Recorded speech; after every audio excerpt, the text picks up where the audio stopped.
the previous sessions we discussed about the basic terms which are used in metrology and instrumentation and what metrology and instrumentation is. So in this lecture we will be discussing about the linear measurement topic, which is our first topic. So let's start our session. So the linear measurement includes two type of instrument, basically the precise type and the non-precise type instruments.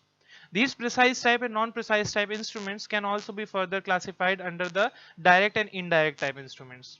Say for example, in case of precise instrument, the telescopic gauge and bore gauge are the type of indirect instruments, whereas all the rest of the instruments are the direct instruments.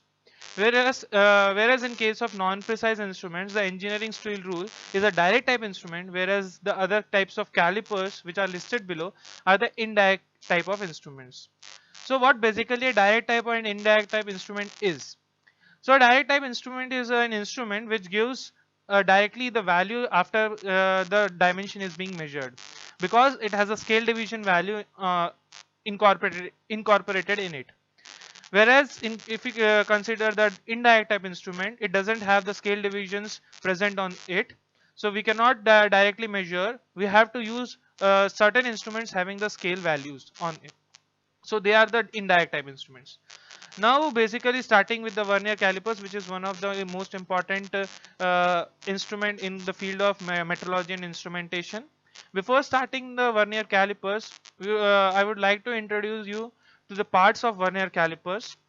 Vernier caliper basically includes two scales, the main scale and the vernier scale. The main scale, as you can see here, it is written as metric scale and imperial scale. The main scale is represented in two types, that is the metric type and the imperial type. The metric type is in the mm, while the imperial is in the inches form.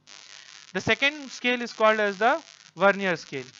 Vernier scale may have different graduations depending upon the type of vernier caliper you are using and the type of least count that is required.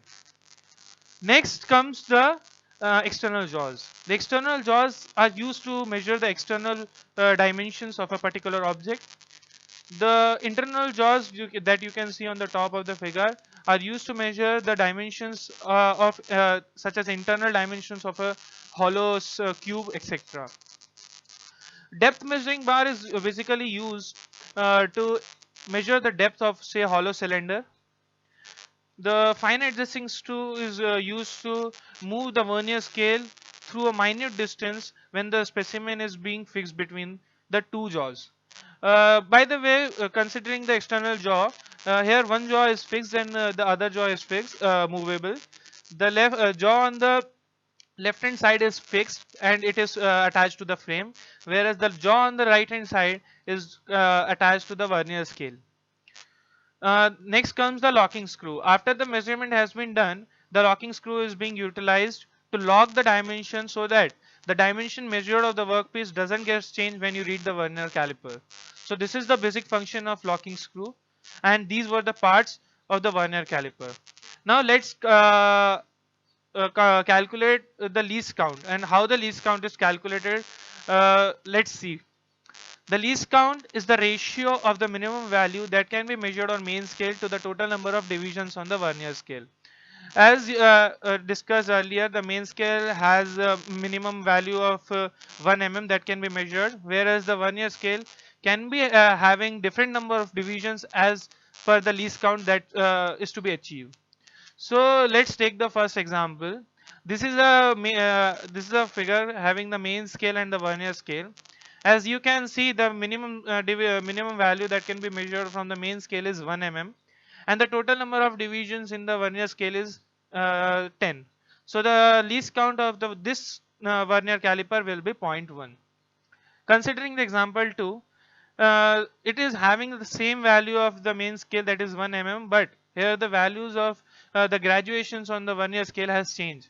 It is now 20 instead of 10. So the least count will be 1 divided by 20, that will be 0.05.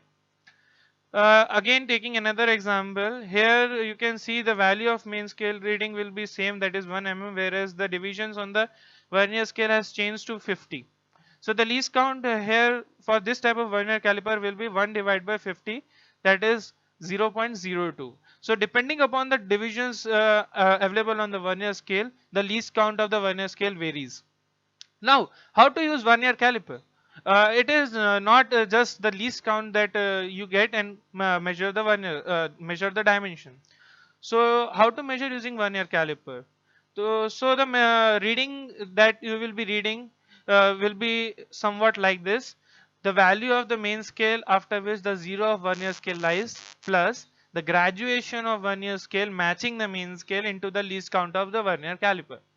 So taking the example, three examples that we took in the previous slide. Say for example, here the zero of the vernier scale lies after the 21st division of the main scale. As you can see, the zero is lying after the 21st division. So the value that we will be obtaining is between 21 and 22, but not beyond 22. So now the second step is finding the graduation of the vernier scale that is matching the main scale. The graduation matching here is the third graduation, and the least count of this vernier caliper is 0.1.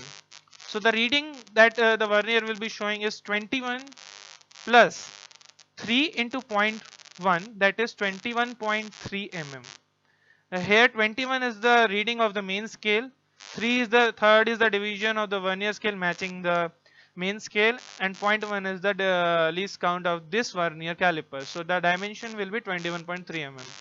Similar, in the similar way, we have this vernier caliper having a least count of 0.05.